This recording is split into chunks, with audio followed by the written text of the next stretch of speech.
Good afternoon. Welcome to Cool Talk with Brown's Heating and Air this wonderful Christmas week.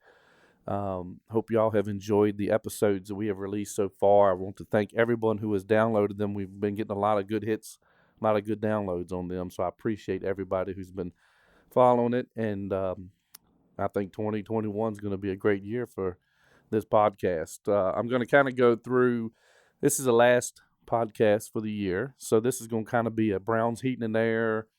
I'm gonna kind of go through the year of what everything that's happened business wise, personally wise, with me since January and COVID and just kind of a little testimony to end of the year. So I know COVID's been the talk of 2020 when that hit. And January actually I remember January was really normal kind of feeling in February, and then you started hearing more about the COVID around February, March, and it was actually the week they really started getting serious about it was the week before we were going to Disney as a family, and it was it was scary because they were starting to announce park closures and if we were going to even get to make it down to Disney. So we ended up there. We drove down, and the same while we were driving to Disney in March is when they came out with they were going to close the parks down that Sunday. So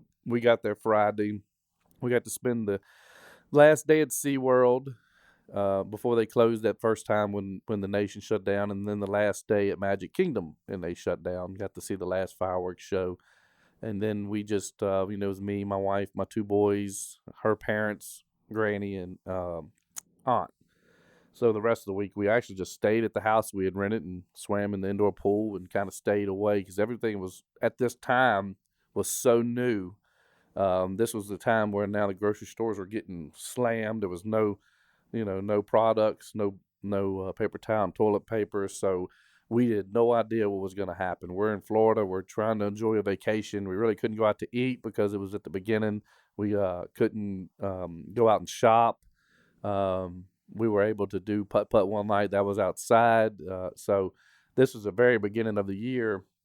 And at the same time, on the way back, then it's starting to hit, oh man, we own a heating and air business. How's this going to affect our business? This is our livelihood, So it was a long way back, drive back. We were starting to talk about it. It was starting to become really, really popular in the area that things were shutting down, closing early. The restaurants were closing.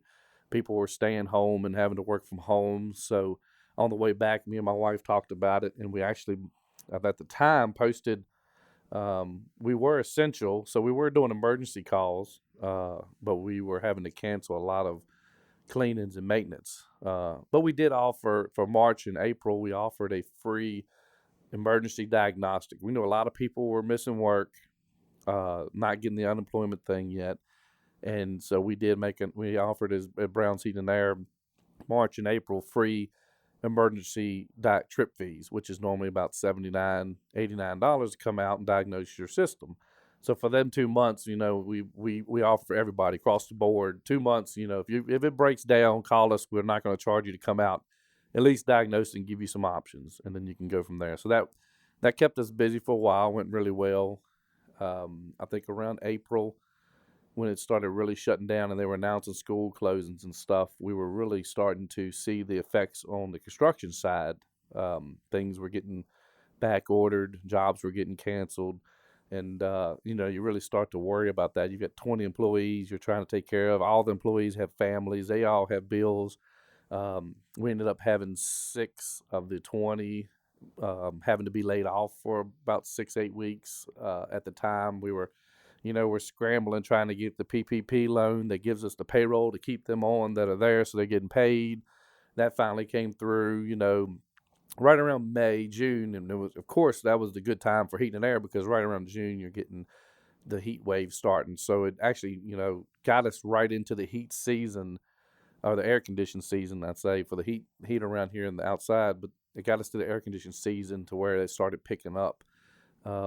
Where for a few weeks there, we were really worried that we're gonna have to shut down. How's this gonna affect us for the future? Because you work tirelessly as a business owner to build up your company and your bank accounts and everything to make sure that if something does happen, that you're taken care of for a few months till more work comes in, and something like this with 20 employees, it could take you down. You could build it for 15 years and it'll close a business in days. It doesn't take long at all. So, finally we were getting air conditioning season and we were praying. I'm praying to God. I'm like, please, let us make it through, get us the work we need. And it started booming. I mean, we boomed starting June when it got hot. We June, July, August, we boomed the best summer we've had probably in 6, 7 years, even in the pandemic. And I joke all the time and tell them it's because everybody was locked at home, finally listening to their air conditioner run throughout the day when they're usually at work, and they're finally noticing, oh shoot, this was been on my honeydew list for months or years. Now let's get Browns out here and see what we need to do. And people started taking advantage of 0% financing and updating their systems.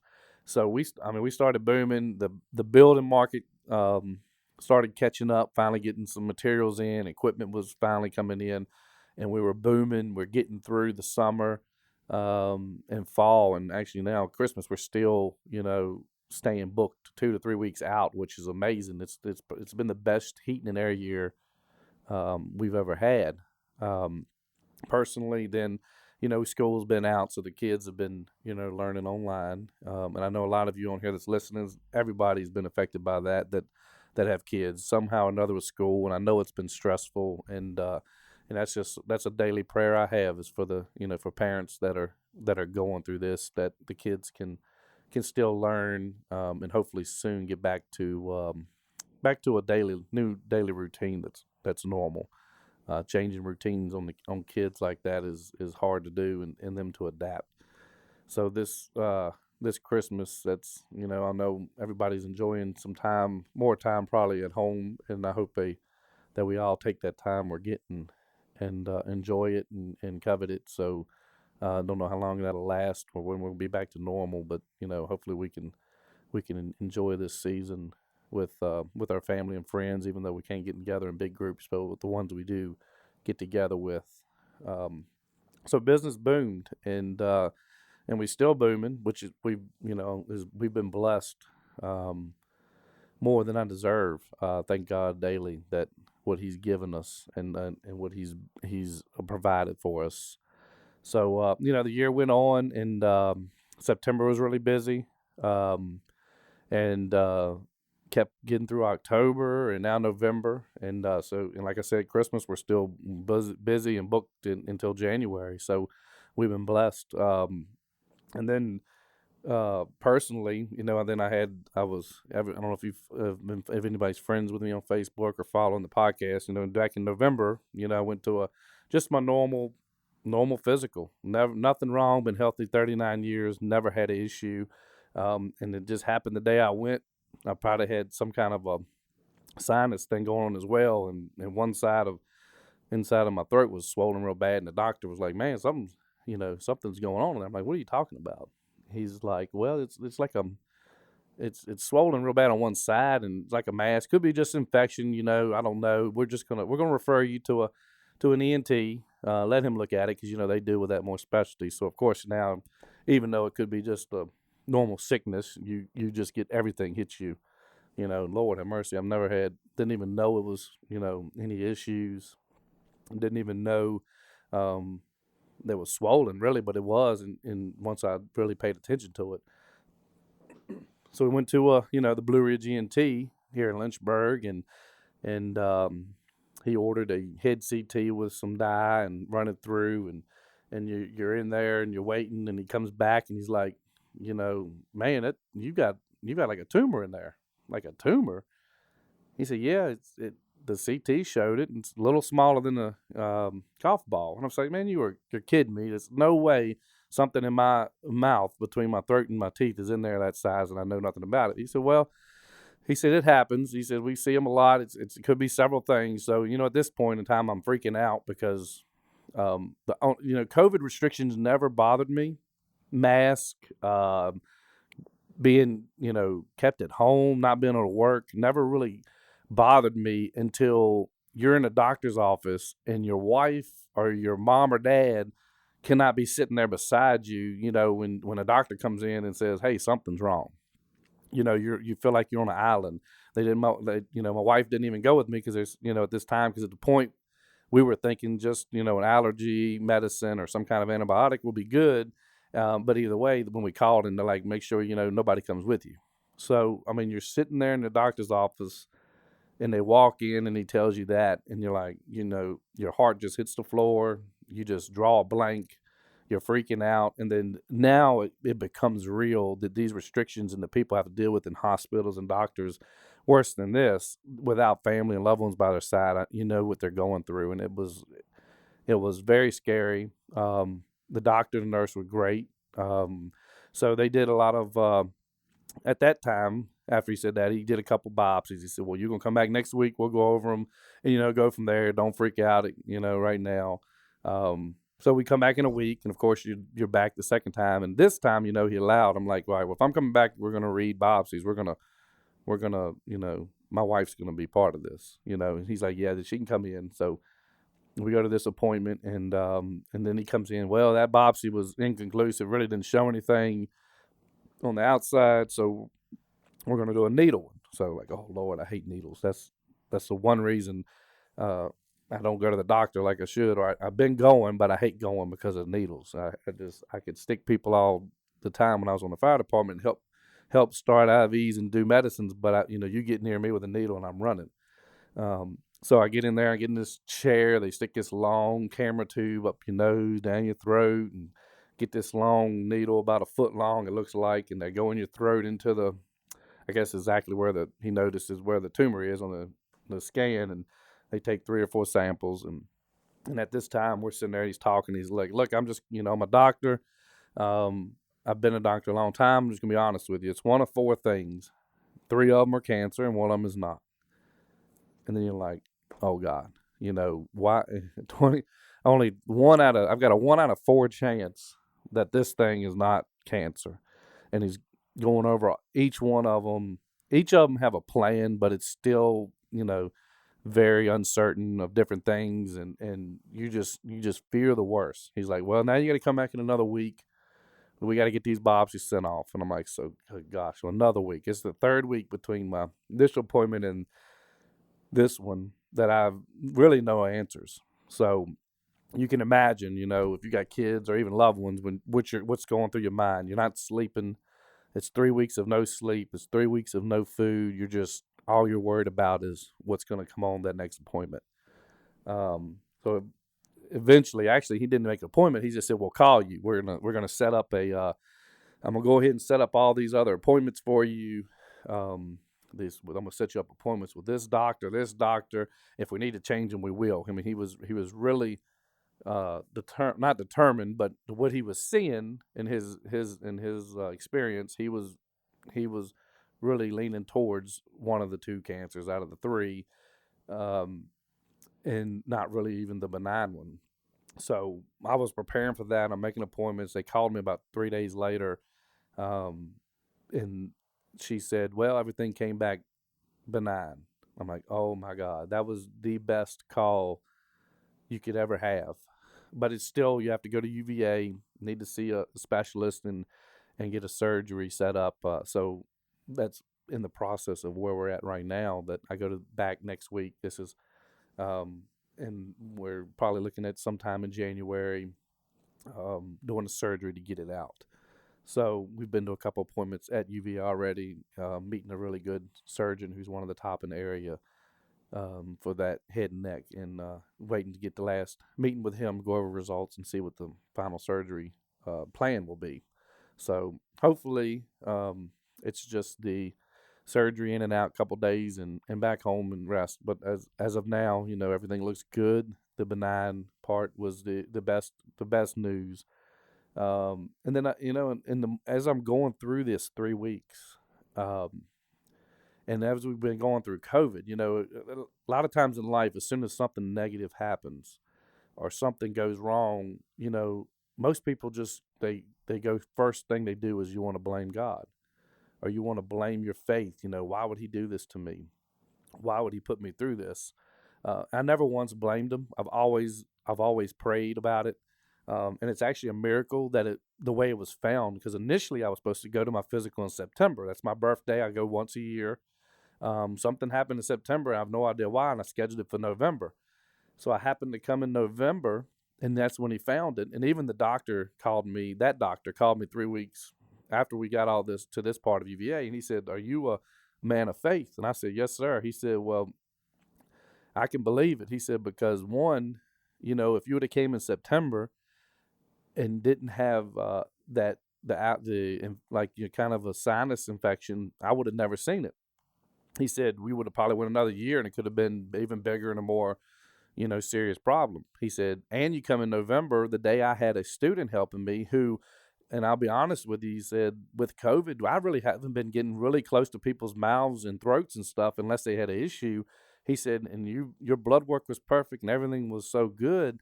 He said, no, honestly, if the student wasn't there in November when you came 3 weeks ago, uh, I might not have looked at your throat. He said, and that's a wake up call to me, because he had to do it to get checked off, and he actually saw it and called the doctor over. He's like, so this is a learning experience for me. He said, it's just a. He said, if you're a man of faith, that's why I want to ask you, because if I didn't cancel in September, he most likely would never have seen it, and if the student wasn't there the actual day that I made the appointment in November, he may still not have seen it, because everything else was okay. So that kind of woke me up. And I'm like, man, what is God trying to tell me? What is the goal for this? I didn't blame him. I never blamed him. I just knew there was something that he wanted me to do, or there's something he's doing, putting me through this to wake up. I've done. I grew up, and if you listen to my first podcast, you learn more about me. I grew up in a Baptist home. I grew up, got saved young, got baptized young. I grew up in church all the time, um, and I noted the last few years, my business has been booming. My everything good that could happen has happened, and I've been giving back. I've been helping where I can help, and then it hit me through the end of this, that your works helping people are good, but it's not everything God wants. Your relationship, my relationship with him personally, is what's been lacking the last couple of years. Not praying as often as I should, not reading the Bible as often as I should, not going as much to the church as I should. That has slacked off. And in my mind, like everybody, you get complacent, you get kind of comfortable with your life. I'm doing good things. I'm helping people. I'm still living a good life, but that's not everything that he wants. These 3 weeks that I had these doctor's appointments, I talked to God more praying and asking for help than I, but the good news is I talked to him more in the last 3 weeks than I did in 10 years. Well, the bad news is I talked to him more in the last 3 weeks than I did in 10 years. And I realized that through this, when that doctor called and said, "Are you a man of faith?" Because this really may not have gotten found, could have gone longer where it was too big to take out, or you had a really lot of issues. That made me think he's waking me up for something.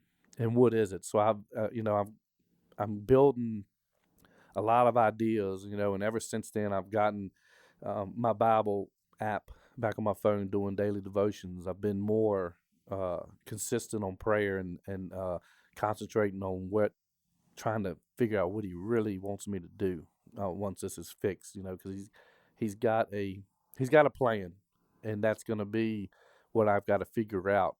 I've talked to some other business owners in the area, and I'm like, you know what? I think he wants me to help local business owners, one, become business owners of God and faith, to help grow their business the right way. So I've talked to them and thinking, look, after this surgery, I like to meet once a month. As business owners or leaders in our community, that if anybody in the community that has a leadership role or owns a business, I like to meet once a month, do some kind of a Bible story, some kind of a Bible lesson, pray together, help each other get through business obstacles together. I think that's something that God wants me to do. I don't know why. It just hit me, and it felt right when I started talking to people about it, because through this, the last 3 or 4 weeks, I've had friends that I've been in business with, or friends on the, parents from the hockey team that my son plays on, when they've learned of what I'm going through, pull me aside and pray for me. And that was, right then and there. And we prayed about, whatever it is that he wants, his plan is with me and what's going to happen, that, we go through this together. And that's been the best thing I've ever had, with especially my family and my wife and kids there, praying and helping me. And then, close friends that you work with, everybody reaching out. So that's something I need to do, to not just give back, materially or money or donating time here, that I think I can give back myself and maybe my testimony, maybe my what I've gone through, but also we can bring some business owners in. If we can strengthen in the area our business owners, one in faith and how we lead our employees, I think we can grow a better community. We've got a lot of people here that business leaders, a lot of people look up to the different business leaders and stuff in the area for answers, or for needs. And if we have a group that people can go to, that 100% trust, whatever problem it is. So I'm hoping that'll take off next year and be something that he wants me to do, because like I said, through all this, I know everybody on here has dealt with something with COVID or the pandemic or anything going on this year. I just don't end the year negative. Let's think of something positive, no matter what 2021 brings. Think about some positives out of the year. I'm thankful for my family and my business and the results I've gotten so far, when I was scared to death thinking of the worst, and prayers were answered for the best so far, the best answer and obstacle so far. So I hope each of you, this week being Christmas, like I said, I hope you can just sit back and really enjoy the reason for the season. We get lost in the gifts and the food and the family. And maybe this is God's way of telling us we don't need a Christmas party of 50 to 100 people. We're restricted to 10 to 15 for a reason. And maybe this is a reason. This is bigger than just a pandemic. Don't just take the negative side of it. Yes, we can't see some friends and coworkers and have all this Christmas party, but maybe he just wants us to sit at home at Christmas with our husbands or wives and our children, and just take it in. Because usually every year Christmas is the most busiest time. I love Christmas. I start November 1st. I love the Christmas season. But the week of Christmas, and everybody goes through this, you hear it all the time. The week of Christmas, when you're visiting, you're going from house to house. You're going from family to family. You're going to friend on celebrating Christmas. That Christmas night finally hits, and you sit down. You're like, man, did I really enjoy this week? Yes, it was great seeing everybody, but was the rush and the hustle? It's always good to have that. Don't get me wrong, but this year is going to be different. So maybe we need to sit back, take in who we do have at the house, who we are able to see, love them, because you never know what's going to come tomorrow. And that's what I want to leave y'all with this Christmas season. And I'm going to leave you at the end here with actually my favorite rendition of Amazing Grace that this guy did it in my cousin's church up in Maryland. It's on YouTube, and it is hands down my favorite version. So hope you enjoy this. Take your time and listen, and then y'all have a Merry Christmas, and I'll see you back in January. Amazing grace, oh how sweet the sound that saved a wretch like me.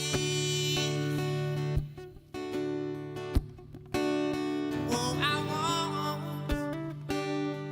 once was lost, oh, but now you know I'm found. 'Twas blind, oh, but now I see. 'Twas great, that's all.